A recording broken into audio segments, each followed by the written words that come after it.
Rahman ya Rahman, sa'idni ya Rahman, ishrah sadri Quran, imla qalbi Quran, wa aslih hayati Quran.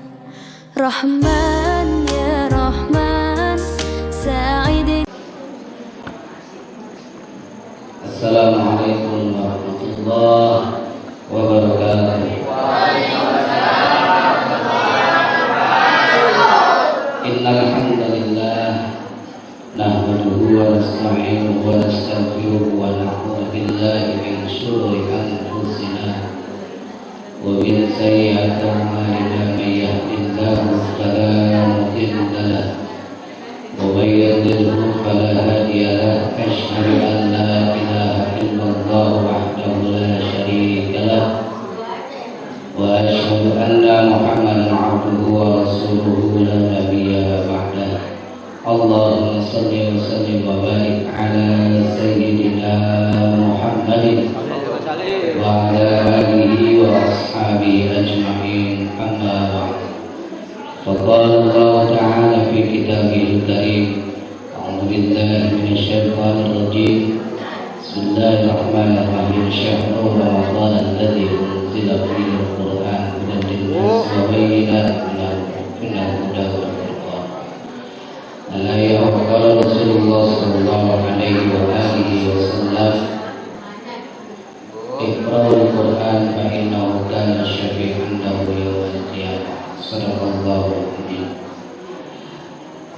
Bapak-bapak, ibu-ibu, jemaah saudara fil khair, para pengurus DKM saudara yang dirahmati Allah, para asatidz, alhamdulillah malam hari ini atas rahmat karunia Allah Subhanahu wa taala kita masih diberikan nikmat oleh Allah berupa nikmat iman, Islam, ihsan, sehat badan, sehingga kita dapat melaksanakan kewajiban kita sampai hari ini, yaitu setelah melaksanakan ibadah puasa dilanjutkan dengan ibadah-ibadah wajib dan termasuk salat isya berjamaah, dan dilanjutkan insyaallah dengan salat sunnah tarawih.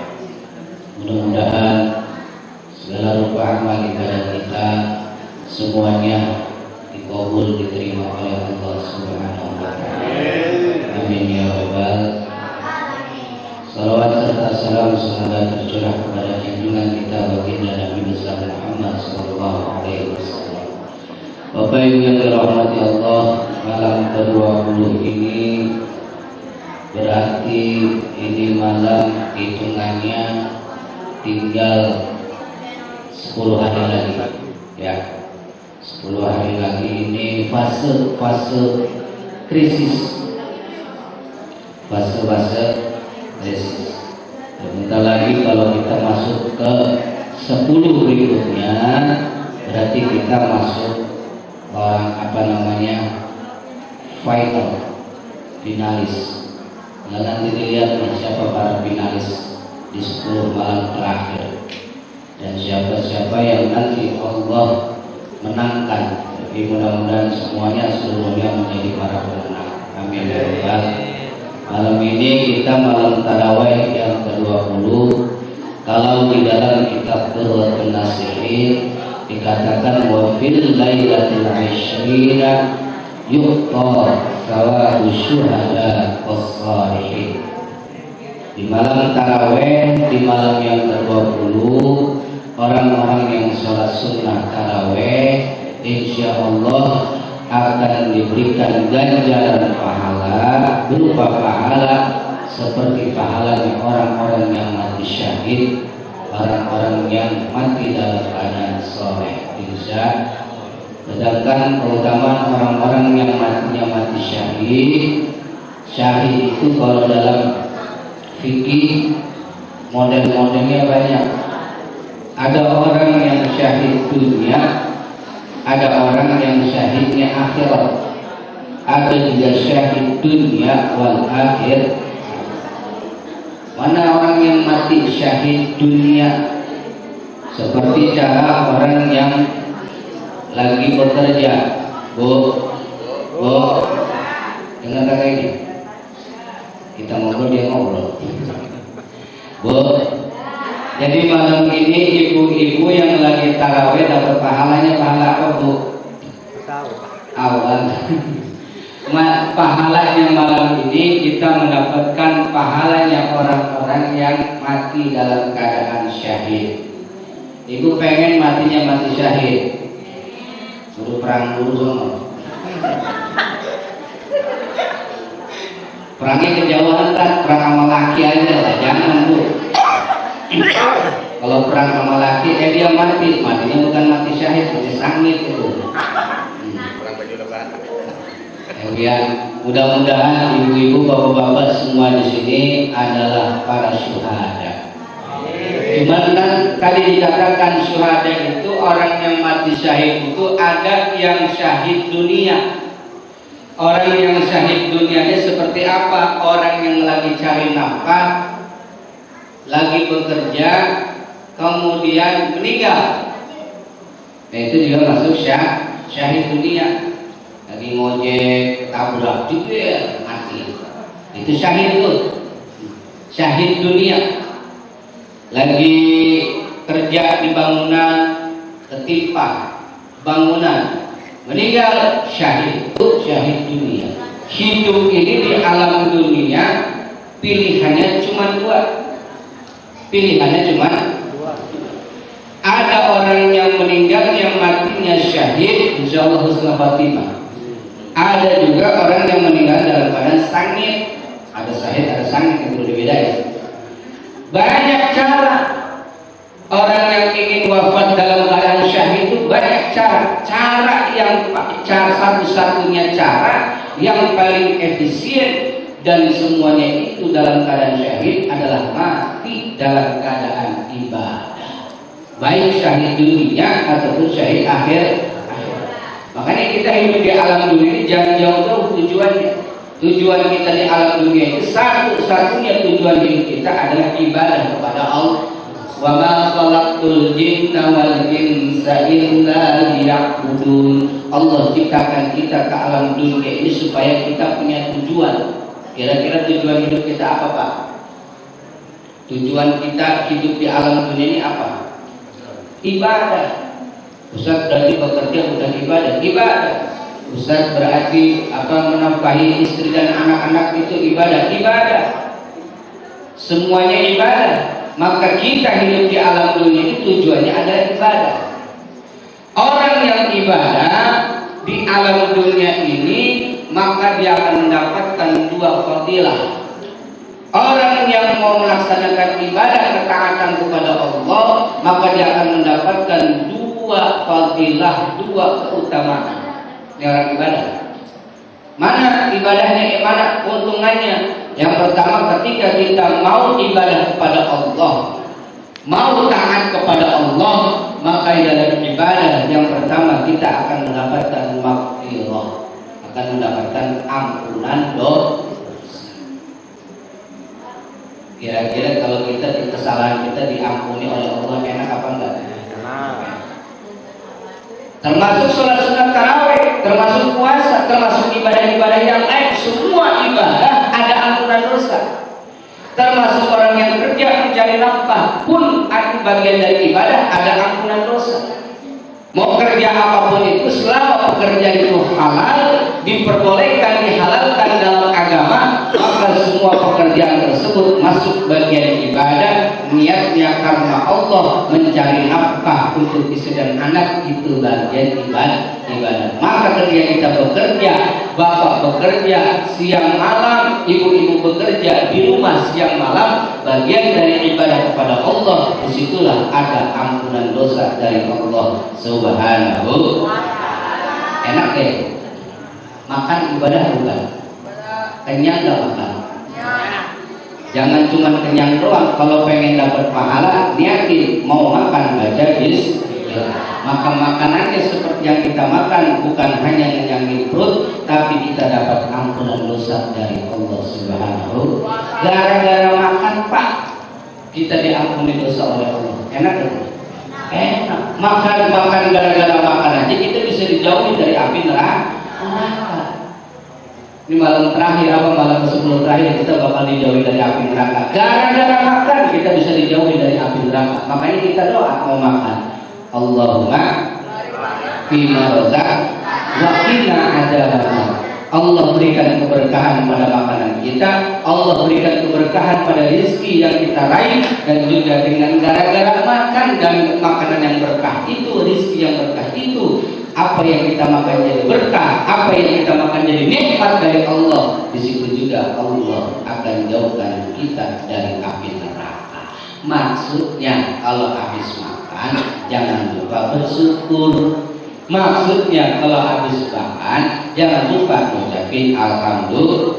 Maksudnya juga kalau habis makan jangan lupa sholat. Jangan lupa ibadah. Tuh bakal Allah jauhi dari api neraka. Nah, dosa yang mana yang bakal dihapus oleh Allah dengan gara-gara sholat tarawih? Dosa mana yang bakal dihapus oleh Allah dengan gara-gara ibadah? Dosa apa yang akan dihapus oleh Allah dengan gara-gara berpuasa, dengan gara-gara sholat, gara-gara bayar zakat? Kira-kira ada yang tahu nggak dosa yang mana yang bakal dihapus oleh Allah dengan puasa, zakat, haji, dan juga sedekah? Nggak ada yang tahu, Pak. Saya juga nggak tahu dosa mana yang dihapus kalau kita malam ini sholat sunat tarawih. Nggak ada yang tahu. Dosa yang mana yang dihapus kalau kita berpuasa di bulan Ramadan. Nggak ada yang tahu. Allah cuma Rasul cuma memberitahukan kepada kita man shoma Ramadan iman wa ihtisaban ghufira lahu ma taqaddama min. Siapa orang yang puasa di bulan Ramadan karena iman dan mengharap ridha Allah, maka puasanya akan diterima oleh Allah dan bakal dihapus dosa-dosa yang lalu, insya Allah. Dosa lalu yang mana? Dosa kita banyak, cuma dosa yang mana yang dihapus oleh puasa nggak tahu.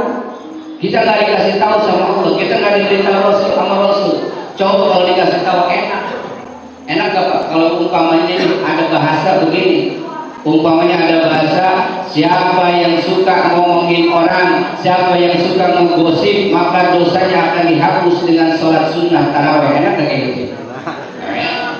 Gara-gara menggosip, gara-gara ngomongin orang, dosanya dihapus dengan sholat sunnah tarawih. Enak Pak? Saya yakin kalau dikasih tahu dosa menggosip bisa dihapus gara-gara tarawih. Ini yang tarawih cuma nggak sebaris doang, sampai keluar ramai. Kenapa? Karena tahu dosa menggosip bakal dihapus dengan sholat sunnah. Maka banjir ini penuh ini musola sama orang-orang yang bukan menggosip. Atau kata Rasul umpamanya doa dosa korupsi bisa dihapus dengan sholat sunnah tarawih. Enak ya? Enak banget, ramai di masjid, kasnya juga gede, uangnya banyak masjid. Kenapa? Karena yang datang para korupsi. Karena tahu dosa korupsi dihapus dengan sholat sunnah tarawih. Untung kita nggak dikasih tahu dosa yang mana. Tapi apapun ibadah itu, disitulah ada ampunan dosa. Makanya Pak, kita jangan pilih masalah urusan ibadah. Disuruh sholat, kita sholat. Disuruh puasa, kita puasa. Suruh tarawih, kita tarawih. Suruh tadarus Al-Quran, kita tadarus Al-Quran. Suruh sedekah, kita sedekah. Kenapa? Karena kita tahu dalam ibadah yang pertama Allah ampuni dosa-dosa kita. Yang kedua di dalam ibadah, selain Allah ampuni dosa-dosa kita, lalu kemudian di dalam ibadah juga Allah turunkan rahmat. Allah turunkan rahmat. Makanya puasa kan di pertengahan ada rahmat, ada makfirah. Kedua udah kita dapat. Orang yang puasa Allah kasih rahmat. Apa rahmat? Rahmat itu kasih sayang. Rahmat itu kasih sayang. Ada nggak orang yang dikasih tapi nggak disayang? Ada nggak orang yang dikasih uang tapi sambil ngumpat? Ada nggak? Atau nggak ngumpat? Sambil mencela? Ada nggak orang dikasih duit tapi yang ngasih nggak ikhlas? Kita nggak pengen kayak begitu, dapat nikmat tapi dikasihnya nggak ikhlas. Ya contoh lah, ibu-ibu lagi dimarahin lakinya, Bu. Umpamanya ibu udah minta sama lakinya, Bang, ini lebaran 10 hari lagi, baju belum dibeliin anak-anak. Saya juga belum dibeliin, mau kena baru acan, boro-boro Mas, Bang, buruan kapan? Coba THR minta dicairin, kata lakinya belum mak, THR belum cair. Abang nyari usaha gimana kek? Akhirnya suaminya marah sama ibu. Kenapa? Karena ibu mendesak minta THR sama bapaknya, sementara bapaknya belum punya uang. Artinya belum punya uang banyak. Kesel-kesel bapaknya besok bawa uang sedekap. Dalam keadaan marah, itu suami ngelemparin duit sedekap ke istrinya. Nih makan duit sama lu. Kira-kira dilemparin duit sedekap ke muka ibu, diambil nggak butuh duit? Ambil. Lah dilemparin cara ngasihnya bro, dilemparin ke mukanya diambil juga tuh. Masih diambil. Lah ini ya ibu sini ya. Ngasih duit dilemparin dikasih rezeki tapi dengan cara tidak ikhlas. Dilemparin, diambil tapi bisa jadi. Makanya kita nggak pengen pak dapat duit, dapat rezeki dengan cara yang kayak gini. Artinya gimana? Orang kalau nggak sholat aja duitnya bisa banyak, benar nggak? Ada nggak orang yang nggak pernah sedekah tapi duitnya banyak? Ada nggak orang yang nggak pernah sholat tapi hartanya melimpah ruah? Ada. Nah itu Allah dikasih sama Allah. Cuman ingat dikasih sama Allah hanya sampai urusan dunia, hanya sampai dia hidup aja, hanya sampai selama dia bekerja saja. Tapi di akhirat dia nggak akan mendapatkan apa-apa. Kenapa? Karena Allah memberikannya bukan dengan rasa ridho, bukan dengan rasa penuh sayangnya Allah. Ada yang begitu banyak. Tapi kita pengen dikasih nikmat bukan hanya di dunia diberikannya, tapi juga dengan penuh keridhaan, dengan penuh sayang dari Allah. Artinya kita bukan hanya mendapatkan nikmat di dunia saja, tapi nanti di akhirat kita pun akan mendapatkan nikmat yang kekal dan yang abadi. Berarti Pak, kita pengen yang namanya rahmat itu Allah berikan rezeki, Allah berikan nikmat bukan cuma di dunia, tapi juga nanti akan kita rasakan nikmat itu di akhirat. Jadi masyaallah, kita pengen di dunia dapat, di akhirat dapat. Makanya tiap hari kita doa, Rabbana atina fid dunya wa fil akhirati wa qina adzabannar. Kalau nikmat di dunia dapat, nikmat di akhirat dapat, insyaallah kita dijauhi dari api neraka. Karena nikmat di akhirat itu hanya kita dapatkan nanti di surga Allah Subhanahu wa taala. Mudah-mudahan kita termasuk orang-orang yang dapat rahmat, yang dapat maghfirah, dan termasuk orang-orang yang bakal dijauhi dari bilangan api neraka. Amin. Ini saja, mudah-mudahan Bapak Ibu semua sehat, panjang umur dalam taat kepada Allah Subhanahu wa taala.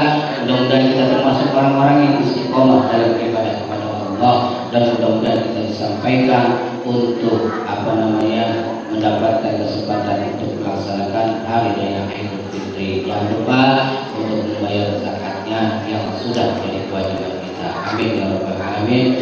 Mohon maaf. Assalamualaikum warahmatullahi wabarakatuh. Rahman ya Rahman, Rahman